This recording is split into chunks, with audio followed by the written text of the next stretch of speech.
Hello दोस्तों, राधे राधे, जय श्री राम। ओम नमो भगवते वासुदेवाय। दोस्तों, आज देव उठनी एकादशी है और आप सभी को देव उठनी एकादशी की ढेरों बधाइयाँ। और दोस्तों, आज हम देख रहे हैं दोस्तों, तो अभी हमारा तुलसी विवाह हो चुका है और तुलसी विवाह करने के बाद अभी हमारे हस्बैंड तुलसी के बारे में कुछ संक्षिप्त आप लोगों से बातें करेंगे और बताएंगे। दोस्तों, आप लोग देखिएगा और हम भी बैठ के देख रहे हैं दोस्तों। और ये देखिए, हमारे हस्बैंड आ गए हैं, तो अब ये अभी तुलसी के बारे में संक्षिप्त आप लोगों को कुछ बताएंगे। और दोस्तों, आप लोग कैसे हैं और आप वर्ष भर हमेशा अच्छे से रहें, स्वस्थ रहें और धन धान्य से पूर्ण रहें। दोस्तों, आज एकादशी, यही एक एकादशी है जो कि कई नामों से प्रचलित है। बाकी वर्ष भर में जो 24 एकादशियाँ आती हैं, कोई पापांकुशा एकादशी, कोई मोक्षदा एकादशी, कोई पुत्रदा एकादशी, कोई निर्जला एकादशी, लेकिन यही एक एकादशी है 24 मास में कि जिसके एक नाम नहीं है, कई नाम हैं। जो कि सर्व प्रचलित नाम है देव उठनी एकादशी। कहीं कहीं पर इसको देवोत्थायनी एकादशी भी कहा जाता है। देवोत्थायनी एकादशी क्यों कहा जाता है? क्योंकि देवताओं के उत्थान के लिए ही नारायण अपनी चिर निद्रा से उठे थे, जगे थे। आज ही के दिन उन्होंने जलंधर का वध किया था। वो जलंधर जो कि तुलसी का पति था, लेकिन पति होने के साथ पापी था। तीनों लोकों में कोई ऐसा वीर नहीं जो उसको पराजित कर सके या उसका संहार कर सके। नारायण में भी ये ताकत नहीं थी कि वो उसका संहार करते। जलंधर भगवान शिव का परम भक्त था, नारायण का विरोधी था।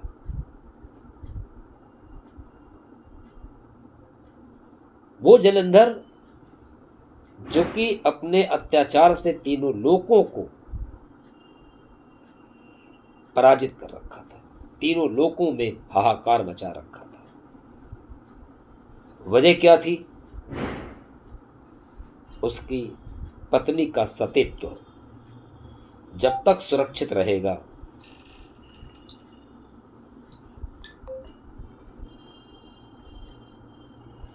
तब तक उसको कोई पराजित नहीं कर सकता। उसका सतीत्व भंग कैसे? अपने पति के सहचरी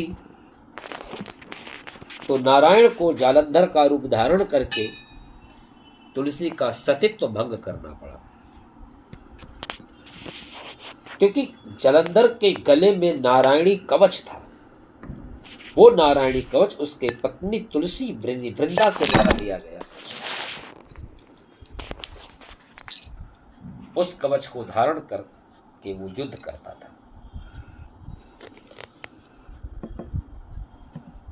इधर भगवान शिव युद्ध कर रहे थे जलंधर से, और इधर नारायण जलंधर का रूप धारण करके आए और जैसे ही तुलसी का सतीत्व भंग किया, उसका नारायण जी कवच टूट करके उसके गले से नीचे गिर गया और उसकी मृत्यु हुई, उसका संहार हुआ। तुलसी को जब पता चला कि ये नारायण है और मेरे पति के रूप में आए हैं, तो श्राप दिया कि आप पाषाण के हो जाएं। लेकिन जब नारायण ने सारा वृत्तांत सुनाया कि अगर मैं तुम्हारा सतीत्व भंग न करता,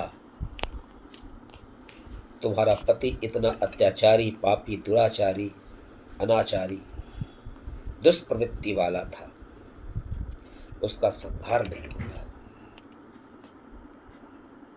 तब तुलसी को अपनी भूल का मान हुआ, एहसास हुआ। तो उसने कहा कि अब आप तो पाषाण के ही आप होंगे, लेकिन मेरा आसन आपके सिर पर होगा। बार बार फोन करके तो लोग डिस्टर्ब कर देते हैं, बार बार काट दे रहे हैं, बार बार। अब प्रश्न ये उठता है, दो बातें यहां पर आती हैं कि ऐसे राक्षसों को वरदान दे ही क्यों दिया जाता है? देने वाले भगवान, और भगवान भी वरदान देने के बाद खुद परेशान। लेकिन सबसे बड़ी बात यहां पर यह है कि क्या नारायण का यह कर्तव्य था कि तुलसी के सतीत्व को भंग करते? तुलसी के सतीत्व को भंग करना, वो भी उसके पति का रूप धारण करके, ये तो एक तरह का अधर्म है, पाप है। ये करने नहीं देंगे ये लोग। जब बार बार काट देने को बंद कि क्या तुलसी के सतीत्व को भंग करना ये धर्म था? किसी के सतीत्व का शील हरण करना, और वो भी विवाहित स्त्री, विवाहिता पत्नी, और ऊपर से उसी के पति का ही रूप धारण कर लेना,